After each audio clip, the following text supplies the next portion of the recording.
Bismillahirrahmanirrahim.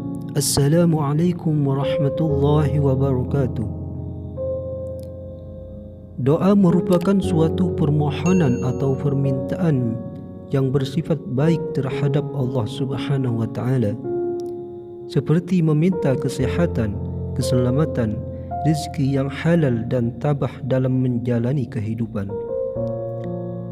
Allah berfirman yang artinya, "Berdoalah kepadaku, niscaya akan kuperkenankan bagimu.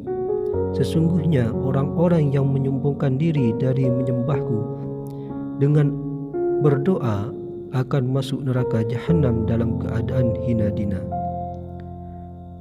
Berdoa adalah menjalankan perintah Allah, berarti berdoa adalah ibadah. Bahkan orang yang tak mau berdoa dicap oleh Allah sebagai orang yang sombong dan akan dimasukkan neraka. Sehingga doa adalah sebagai peredam murka Allah.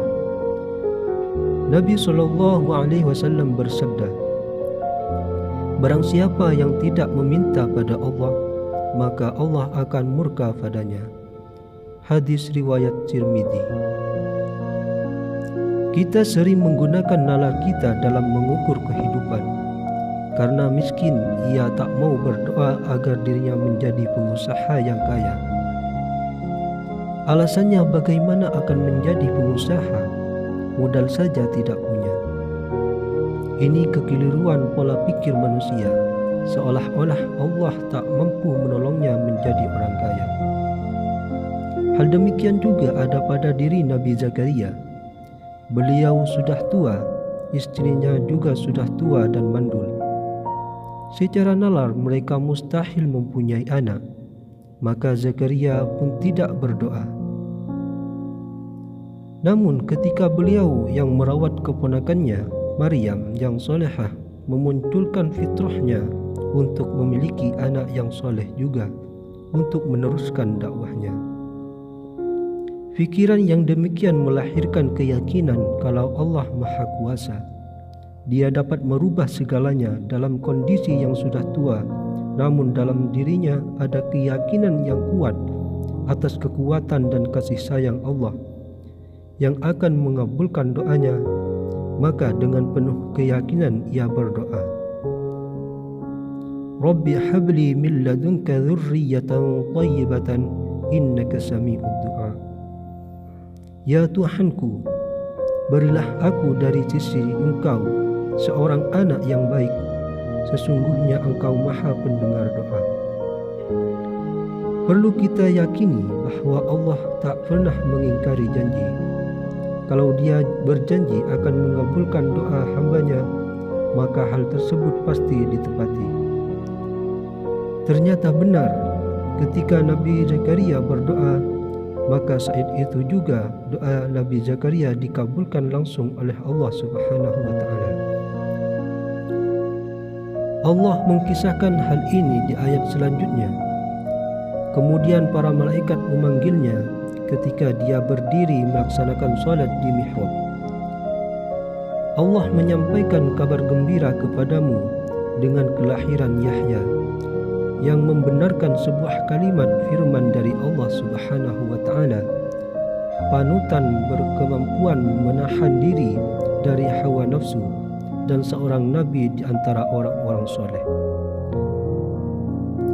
Doanya yang dikabulkan secara langsung saat itu juga membuat Nabi Zakaria kaget dan seolah tak percaya. Sebab ketika ia dan istrinya masih muda saja susah mendapatkan anak, kenapa di usia yang sudah tua akan punya anak? Apalagi istrinya adalah seorang yang mandul. Karena sudah tua kita bisa memperkirakan sudah menopause, sehingga mustahil dan tidak masuk akal kalau mereka akan punya anak. Karena mustahil tersebut, maka dia, Nabi Zakaria berkata, "Ya Tuhanku, Bagaimana aku bisa mendapat anak sedang aku sudah sangat tua dan istriku pun mandul? Allah Subhanahu wa Ta'ala berfirman, demikianlah Allah berbuat apa yang Dia kehendaki. Ayat tersebut menjelaskan kepada kita, ternyata bagi Allah sangat mudah untuk memecahkan kemustahilan. Hal-hal yang luar biasa dapat Allah berikan kepada siapa saja. Baginya tidak ada yang sulit. Allah berbuat apa yang Dia kehendaki. Kisah tersebut Allah sampaikan dalam Al-Quran agar menjadi pelajaran kita semua. Banyak kisah dari hal yang mustahil, namun Allah mementahkan kemustahilan. Api terasa dingin ketika Nabi Ibrahim dilempar ke dalamnya. Laut dapat terbelah ketika Musa akan menyeberang. Dan mungkin banyak kisah yang kita dengar. Maka pesan yang kita petik, janganlah berputus asa dengan rahmat Allah. Bercita-citalah setinggi langit, Allah akan mengabulkannya. Bangunlah keyakinan kalau Allah akan menolong. Bangunlah rasa percaya diri yang akan mendorong untuk maju dan berkembang. Namun kita jangan takabur seperti Fir'aun. Dia tak mau bersandar kepada Allah Subhanahu wa Ta'ala, apalagi berdoa kepadanya.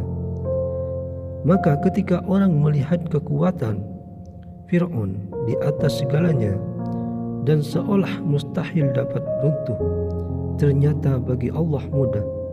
Cukup dengan menenggelamkan Fir'aun, kemustahilan dari keruntuhan tersebut berakhir.